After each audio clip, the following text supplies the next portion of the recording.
लेकिन कुछ लोग नए सुधरत हैं, क्या किया जाए। फातिहा करो तो वहू का कहा था, फातिहा का हुआ पहुंच जाते। जैसे हमारे गांव में एक जुठारी बाबा रहे, झूठ ज्यादा बोलत रहा तो गांव वाले बाबा के नामे रख दिन जुठारी, जुठारी बाबा। एक दिन 4-5 ठोरे पहुंचे वही बैलवे और कहे लागे बाबा ये खाना सामने दे के काहे फातिहा करो, तो ये खाना का कबर में जाते का। तो जाहिल ना जुठारी बाबा, तो कहें हाँ भैया जब रखा था तो कबर में जैते हुई, तो कहीं जात हुई तो खैतो हुई है मुर्दा, तो कहें हाँ भैया जय तो खैबे करी है, तो कहीं जब खात हुई है तो कबर में हगतो हुई हैं, बड़े ढीठ होते हैं। तो जुठारी बाबा कहें हाँ भैया खई है तो हगबे करी हैं, तो कहें तुमरे मुर्दन के कबर में बड़ी गंदगी रहा था। तो जुठारी बाबा कहने भैया गंदगी ना रहा था, कहीं काहे, कहीं हम लोग फातिहा करी थे, कबर में खाना जाते हैं, हमार मुर्दा खाते हैं हगत हैं, और तुम लोग कुछ करत नहीं हो तो तुम्हार मुर्दा भूखे पड़े रहते हैं, तो वही का दौर दौरू साफ किया करत, यहाँ से आमदनी वहां से खर्चा। जाहिल को जाहिल ही जवाब दे सकता है। कहा था फातिहा रखा तो फातिहा के खाना कबर में जाते का। अरे अभी कुर्बानी आपने किया है, कुर्बानी का जानवर ज़बह करने के बाद आप दुआ मांगते हो अल्लाहुम्मा तक़ब्बल हाज़िहिल उज़हिया, अल्लाह इस कुर्बानी को तू अपनी बारगाह में कबूल फरमा ले। मांगते हो कि नहीं मांगते? तो कई बकरवा हूँ उठ के चला जाता, बकरा नहीं जाता। कुरान में है लयनालल्लाह लुहूमुहा, हरगिज हरगिज कुर्बानी का गोश्त अल्लाह के यहाँ नहीं जाता, वला दिमाउहा, और न तो कुर्बानी के जानवर का खून अल्लाह के यहाँ जाता, न खून जाता न गोश्त जाता। जब जाते नहीं तो कुर्बानी करावत का है।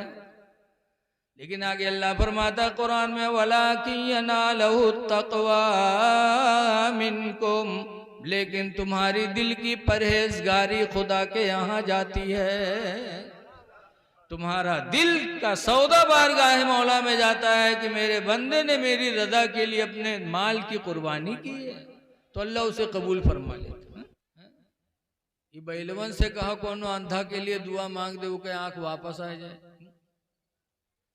इंसानों में भी बैल होते हैं, हमारे एक तो बैल जो सड़वे टहरा थे वो तो है हैं, हमरे तुमरे में यहाँ बैल बहुत से मौजूद है। हमारे उधर नवाबगंज के पास फिर बितनी एक जगह है, वहाँ एक मदरसा चलता है, बहुत बड़े आलिम उसको चला रहे थे, हजरत अल्लामा कारी अली हसन फारूकी अलैहि रहमा। मदरसे में देहात ही के बच्चे आते हैं, शहर के बच्चे तो कॉलेज में जाते हैं, तो देहात के बच्चे उसमें पढ़ते थे। कारी अली हसन साहब पान खाए टहल लेते, थूकने का मौका आया तो एक बच्चे से कहा बेटा जाओ कमरे से उगलदान उठा लो। अब देहात के लड़का उगलदान कहा जाने कौन मेर होते, उगवा कमरा में से ढूंढ के चलाओ, कहीं सुमा उगलदान नहीं है। हजरत ने बताया उसी में रखा, जा तो दोबारा फिर गए, फिर चला, वो पहचानते नहीं रहे। आप लोग जाना तो कि नहीं जाना था? वही लड़के में रखा भाई, अल्मुनियम या स्टील का गोल गोल ऐसे बर्तन होता, ऊपर फैला रहता, नीचे भी फैला रहता, बीच में कम होता है, वो थूकने में आता है, उसमें थूका जाता है। बड़े बड़े लोग रखे रहते हैं, बार बार कौन जाएगा, थूकते रहते हैं। तो हजरत ने फरमाया उगलदान उठा लो, तो 2 दफा गवा कहीं सुमन आई है। तिबारा हजरत गए कहीं देखो दो गोल गोल जो रखा है वही हो उगलदान रे, उका उठा लो। जब गवा उका उठाए देखे तो कहते हजरत माँ को अनुसार थूक मारी से। तो हजरत कहीं बेवकूफ कहीं के ला इधर थूके खातिर है तो थूकी नो में तो कहूँ चाय पी बैठ के कोई कहते हजरत को थूक मारी से। तो इंसानों में भी बैल होते हैं। जुलेखा की आंख वापस आ गई, यूसुफ अलैहिस्सलाम ने दुआ मांगी। फिर कहा जुलेखा मेरे लायक और कोई सेवा हो तो बताओ। तब जुलेखा ने कहा था यूसुफ उसी खुदा से दुआ कर दो कि अल्लाह ताला मेरी जवानी वापस फरमा दे। यूसुफ अलैहिस्सलाम ने दुआ मांगी तो जुलेखा की जवानी अल्लाह ताला ने आनन फानन फौरन वापस फरमा दिया। जुलेखा जवान हो गई। और मेरे लिए कोई खिदमत? यूसुफ अलैहिस्सलाम ने जब पूछा और कोई खिदमत, तब जुलेखा ने कहा था यूसुफ तीसरी हसरत यह है कि तुम मुझे अपने निकाह में कबूल कर दो, मैं तुम्हारे साथ रहना चाहती हूँ। हज़रत यूसुफ अलैहिस्सलाम ने जुलेखा की वो ख्वाहिश भी पूरी की और अपने निकाह में उन्हें ले लिया। पता चला अंबिया के दर्जे बहुत बुलंद हैं। जुलेखा ने पहचाना था तो यूसुफ की खुशबू से पहचाना था। इसलिए अकीदा रखो कि हम नबी की तरह कभी हो नहीं सकते, जब नबी की औरतों की तरह नहीं हो सकते। 11 औरतें नबी के निकाह में आई तो उन औरतों के दर्जे इतने बुलंद हो गए कि दुनिया की कोई औरत उनके बराबर हो ही नहीं सकती। अल्लाह ताला ने कुरान करीम में फरमाया, या निसा नबी, ऐ नबी की औरतों, लस्तुन्ना काहदिम मिनन निसा, हरगिज हरगिज तुम्हारी तरह दुनिया की कोई औरत नहीं हो सकते, या हरगिज हरगिज तुम दुनिया की किसी औरत की तरह नहीं हो सकती। तो ऐ लोगों, ईमान अपना सलामत रखो, ईमान रखो कि जिस नबी का हमने कलमा पढ़ा उस नबी को अल्लाह ताला ने इल्म गैब अता फरमाया है और उनके वसीले से उनकी बेटी को भी अल्लाह ने इल्म गैब अता फरमा दिया। इसीलिए सना 11 हिजरी। अच्छा बताओ करबला किस सन में हुआ? 61 हिजरी में करबला का मामला हुआ और 11 हिजरी में रसूलुल्लाह की बेटी फातिमा का इंतकाल हुआ। 50 साल बाद जो होने वाला था फातिमा ने पहले ही बता दिया। हजरत अली शेर खुदा रदी अल्लाह ताला अन्हु की रमजान की 3 तारीख को बुलाया और कहा, अल्लाह के शेर अली, आज की रात मेरे इंतकाल की रात है, आज रात में दुनिया से रुखसत हो जाऊंगी, लिहाजा अली मेरी कुछ वसीयतें सुन लो। पहली वसीयत यह है कि मेरे मरने के बाद हसन हुसैन को मारना नहीं। एक माँ को अपनी औलाद से बहुत मोहब्बत होती है। पहली वसीयत यह है कि मेरे मरने के बाद हसन हुसैन को मारना नहीं, और दूसरी वसीयत यह है कि मेरे मरने पर रोना चिल्लाना नहीं। मना किया था खातून जन्नत ने रोने से, इसलिए कि बहुत से लोग हैं जो महतारी बाप के मरे पर कम रोते हैं, मेहरुआ के मरे पर ज्यादा रोते। बोलो, हमारे एक मिलने वाले थे, उनके अब्बा के इंतकाल हुआ तो हमका बुलैन गए तो गमगीन रहे, कोई बात नहीं, मिट्टी दे के चले आए। उसके बाद उनके महतारी मरी, तब गए, तब वो गमगीन थे, मिट्टी दे के चले आए। कुछ दिन के बाद उनके मेहरुआ मरी। जब उमा पहुंचे तो जैसे देखें वैसे दौड़े और लपटी आएगी, कहें ओ मौलाना साहब हम तो यतीम हो गए, ओ मौलाना साहब हम यतीम हो गए। हम कहें ये चूती एक देखो, जब बप्पा मरे तब ना यतीम भवा, महतारी मरी तो ना यतीम भवा, मेहरुआ मर गए तो यतीम हो गए। तो फातिमा ज़हरा रदी अल्लाह ताला अन्हा ने फरमाया, ऐ अली मेरे मरने पर रोना चिल्लाना नहीं, मना कर दिया था। आला हजरत भी फरमाते हैं रोने से कुछ होता नहीं। इरशाद फरमाते हैं, आँखें रो रो के सुजाने वाले, अल्लाह अल्लाह, आँखें रो रो के सुजाने वाले और जाने वाले नहीं आने वाले। वाह वाह वाह वाह, नारे तकबीर, नारे रिसालत, उसके आला हज़रत कंजुल ईमान कॉन्फ्रेंस, इसने दस्तार बंदी हजरत अल्लामा मुफ्ती रफीक आलम साहब किबला खन्नापुरी उलमाए अहले सुन्नत। सुभान अल्लाह। रोना चिल्लाना नहीं। आजकल सब रोते हैं और ज्यादातर को रोवत है, जाना तो ये बच्चे के जब तक शादी नहीं होते तब तक तो बड़े प्यार से अब्बू अब्बू, अम्मी अम्मी, और जहाँ फूल जहाँ घर में आई और काने फूंक छोड़ी उनकी बुढ़िया बुढ़वक पीछे कब तक करे रही, बस यक्के फूंक में नौजवान का लेके अलग हो जाता। फिर अब्बा अम्मा से कोई मतलब नहीं। लेकिन जब एक जमाना गुजरने के बाद जब उसके सास ससुर का इंतकाल होता है तब वो पतोह रोवत, बोलचाल बंद की है, कोई मतलब नहीं।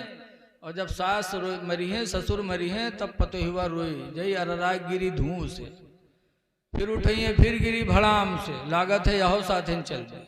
ये मक्कारी न हो तो क्या हो बोलो। जिंदगी में तो तुमने सताया ऐसे लड़का, जब तक बाप खाने वाला है तब तक नहीं पूछता, और जब बाप अस्पताल में होता है, गले से खाना नहीं जाता, आखिरी वक्त होता है, तब वही नौजवान लेके दूध घुसेरी चम्मच से, तो बाप का दिल नहीं जलता है कि जब मैं खाने लायक था तब तूने कोई तवज्जो मेरी तरफ नहीं किया। हाय अफसोस जब आज मेरे हलक से कुछ नहीं जा रहा है तब तू मुझे दूध पिला रहा है। ऐ लोगों, रहते दुनिया अपने माँ बाप को राजी करने की कोशिश करो। बहरहाल फातिमा ज़हरा ने कहा मेरे मरने के बाद रोना चिल्लाना नहीं, सीटी बंद कर दो भैया माइक वाले। और तीसरी वसीयत किया, जिसको गौर से सुनिएगा। तीसरी वसीयत किया था फातिमा ज़हरा ने कि अली मेरे मरने के बाद एक तंदुरुस्त औरत से शादी कर लेना, जिससे एक लड़का पैदा होगा, उसका नाम अब्बास अलमबरदार होगा। कुछ दिनों के बाद मेरे बेटे हुसैन पर करबला में तकलीफें आएंगी तो मेरे बेटे हुसैन का अब्बास मददगार बनेगा। हाय हाय हाय। ये फातिमा ज़हरा वसीयत कर रही है 50 साल पहले। बताओ, 11 हिजरी में जा रही दुनिया से और 50 साल के बाद करबला का मंजर होने वाला है, फातिमा ज़हरा वसीयत कर रही है। और 5वीं वसीयत किया कि जब मेरा जनाजा लेके चलना तो खुला लेके न चलना, मेरी जनाजे पे चादर डाल देना। हजरत अली कहते हैं फातिमा अभी तक किसी के जनाजे पे चादर नहीं डाली गई, तुम चादर के लिए कह रही हो? खातून जन्नत ने कहा था कि अली जिंदगी गुजर गई, किसी अजनबी शख्स ने मुझे नहीं देखा, तो मैं नहीं चाहती कि मेरे मरने के बाद मेरे जनाजे को कोई अजनबी शख्स अपनी निगाह से देखे। इसलिए मैं चाहती हूं कि मेरे मरने के बाद मेरे जनाजे पे चादर डाल देना। तभी से चादर का इजाद हुआ। 5वीं वसीयत, काली जब मुझे कब्र में रखना तो एक पर्ची फला जगह रखी, वो मेरे कब्र में रख देना, लेकिन पढ़ना नहीं। कहा क्यों? कहा उसमें एक राज की बात है। हजरत अली ने कहा कि राज की बात है, हमें नहीं बताओगी फातिमा? बताओ फातिमा, खुदा के वास्ते बता दो, वो राज की बात है क्या पर्ची में जिसको कब्र में रखने के लिए कह रही हो? तब फातिमा ज़हरा ने कहा था कि मेरा निकाह जब आपसे हुआ था तो महर में अल्लाह ताला ने मेरे अब्बा से कहा था कि फातिमा अली से निकाह कर लें, महर में 400 मिस्काल चांदी रखी जाएगी। तो मैंने कहा था महर पसंद नहीं, तो फिर जिब्रील को भेजकर बताया गया था कि जन्नत और जन्नत की सारी नेमतें फातिमा के लिए हैं, शादी कर ले। तब भी मैंने कहा था मुझे महर नहीं चाहिए। तब कहा था क्या चाहती हो? तब फातिमा कहती मैंने अब्बा से कहा था अब्बू अपनी उम्मत की मगफिरत के लिए आप पहाड़ियों में रातों रात रोया करते हैं, मैं चाहती हूँ कि मेरे महर में अल्लाह आपकी उम्मत की मगफिरत कर दे। ये जब तमन्ना जाहिर की तो थोड़ी देर बाद हजरत जिब्रील अमीन एक पर्ची लेके आए थे और उस पर्ची को हुजूर को दिया था। उस पर्ची में अल्लाह ने लिखा था जाल तो शफाअत उम्मती मुहम्मदिन सदाक़ा फातिमा, कि मैंने फातिमा की महर में मोहम्मद की उम्मत की मैंने मगफिरत कर दिया। नारे तकबीर, नारे रिसालत, मसलके आला हज़रत, फैज़ाने पंजतने पाक, जश्ने दस्तारबंदी। वाह वाह वाह। अली उस पर्ची को मैंने बहुत संभाल के रखा है। बताओ अब आजकल मेहरवन के यहाँ जमीन के बैनामा कराए के बैनामा कागज दो 2 महीने के बाद पूछो कागजबा उठाएला तो कहीं 2 धई दिया रहा मिलते नहीं, बैनामा कागज खोए देते। और फातिमा जहरा ने एक मुख्तसर सी पर्ची को संभाल के रखा, काली मेरे कब्र में रख देना ताकि कल कयामत के दिन अगर मेरे अब्बा का एक उम्मती अगर जहन्नम में जाएगा तो मैं रब के सामने पर्ची लेके खड़ी हो जाऊंगी कि मेरे परवरदिगार मेरे महर में तूने मेरे अब्बा की उम्मत की मगफिरत रखी थी, फिर मेरे अब्बा का उम्मती जहन्नम में कैसे जाए, रख देना। इसी हदीस से इसी रवायत से कब्र में जो अहदनामा रखा जाता है ये वहीं से साबित है कि कब्र में जो हम लोग अहदनामा रखते हैं वो खातून जन्नत ने पर्ची रखी थी, तो आज हम अहदनामा रखते हैं ताकि अल्लाह की रहमत हम पर मुतवज्जा हो जाए। अभी हजरत अल्लामा मिसबाहुल हक साहब ने नबी के पसीने की बात की। आज बहुत से कहते हैं इंसान वो भी थे, इंसान हम भी, उनकी बराबरी कोई कर सकता है? हजरत अनस के घर सरकार की दावत हुई, अनस के घर सरकार लेटे थे, खाना खाने के बाद पसीना बहा तो अनस की माँ उम्मे सुलैम उठी और हुजूर का पसीना पोंछ पोंछ के शीशी में रखने लगी। हुजूर की आंख खुली, फरमाते मा तफअली या उम्मा सुलैम, उम्मे सुलैम क्या कर रही हो? तो उम्मे सुलैम ने कहा था ना जालो और ककाफी तीबिना, अल्लाह के रसूल हम आपका पसीना ले जाकर अपने खुशबू में मिलाते हैं। सुभान अल्लाह, आपका पसीना ले रहे हैं। ये सहाबिया का अकीदा कि नबी का पसीना खुशबू में। उम्मे सुलैम नबी का पसीना लेकर गई। एक लड़की की शादी हुई मदीने मुनव्वरा में, दुल्हन बनी, तो उम्मे सुलैम ने उस दुल्हन को मार्केट का इतर नहीं लगाया बल्कि नबी का पसीना लगा दिया। तो रवायतों में है कि वो दुल्हन दुनिया में जब तक जिंदा रही उसके बदन से इत्र और मुस्क गुलाब की खुशबू निकलती रही। वाह वाह वाह वाह। जब तक जिंदा रही। फिर उससे जो लड़के पैदा हुए लड़कों के बदन से भी खुशबू निकलती रही। फिर लड़कों के लड़के जो पैदा हुए उनके बदन से भी जिंदगी भर खुशबू निकलती रही। रवायतों में आता है कि 7 नस्लों तक नबी के पसीने की वजह से उस दुल्हन की नस्लें महकती रही। ये नबी का पसीना है। इसीलिए आला हजरत इमाम अहले सुन्नत फरमाते हैं कि वल्लाह जो मिल जाए मेरे गुल का पसीना, क्या बात है, वाह वाह वाह। वल्लाह जो मिल जाए मेरे गुल का पसीना, मांगे न कभी इतर न फिर चाहे दुल्हन फूल। माशाअल्लाह माशाअल्लाह। ये नबी का पसीना है। लेकिन कहा था जय वो उन्होंने इंसान रहा, मुँह इंसान रहा। पसीने की बराबरी आप नहीं कर सकते। ये सहाबा का ईमान था कि नबी का पसीना ले जाके लगाते थे खुशबू में। ये ईमान ही तो था उनका। हर नबी महका करते थे।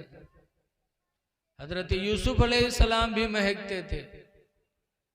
इसीलिए जब हजरत यूसुफ अलैहिस्सलाम जंगल में गए थे बादशाह बनने के बाद, और जुलेखा मिस्र की जंगल में एक पेड़ के नीचे बैठी रो रही थी हजरत, और रोते रोते नाबीना हो गई थी, बूढ़ी हो गई थी। हजरत यूसुफ जब घोड़े पे सवार होकर के मिस्र की जंगल में सैर के लिए गए तो यूसुफ अलैहिस्सलाम की खुशबू जुलेखा तक पहुंच गई और खुशबू से यूसुफ को पहचान लिया। तब जुलेखा ने एक बोली बोली थी। जुलेखा की बोली कुरान करीम 12वां पारा में अल्लाह ने नकल फरमाया है। यूसुफ अलैहिस्सलाम की खुशबू सुनकर के जुलेखा ने कहा था सुबहान मन जालल अबीद मुलूका, पाक है वो परवरदिगार जिसने यूसुफ जैसे गुलाम को बादशाही अता फरमा दिया है। अल्लाह अल्लाह अल्लाह। गुलाम थे लेकिन अल्लाह ने इन्हें सल्तनत अता कर दी। व सुब्हान मन जालल मुलूक अबीदा, और पाक है वो परवरदिगार जिसने मुझ जैसी मलका को नौकरानी बना दिया। जब जुलेखा की बोली यूसुफ अलैहिस्सलाम ने सुना, तब जुलेखा के पास हजरत यूसुफ तशरीफ ले गए। पूछा था, जुलेखा क्या हाल है? तब जुलेखा ने कहा था, यूसुफ जानते हो कि तुम्हारी याद में मैंने जंगल को बसेरा बना लिया, और तुम्हारी याद में रोते रोते मैंने आंखों की बीनाई गंवा दिया। जवानी चली गई, बुढ़ापा आ गया, यूसुफ आंखों की बीनाई खो दिया मैंने तुम्हारी मोहब्बत में रोते रोते। तब यूसुफ अलैहिस्सलाम ने कहा था, जुलेखा मेरे लायक कोई खिदमत हो तो बताओ। तब जुलेखा ने कहा था, यूसुफ जिस खुदा ने तुम्हें गुलामी से निकाल कर मिस्र का बादशाह बनाया है, उसी खुदा से दुआ कर दो कि अल्लाह ताला हमारी गई हुई आंखों को वापस फरमा दे, कि मैं जी भर के तुमको देख लूं। यूसुफ अलैहिस्सलाम ने दुआ मांगी तो अल्लाह ने यूसुफ अलैहिस्सलाम के वसीले से जुलेखा की आंख को वापस फरमा दिया।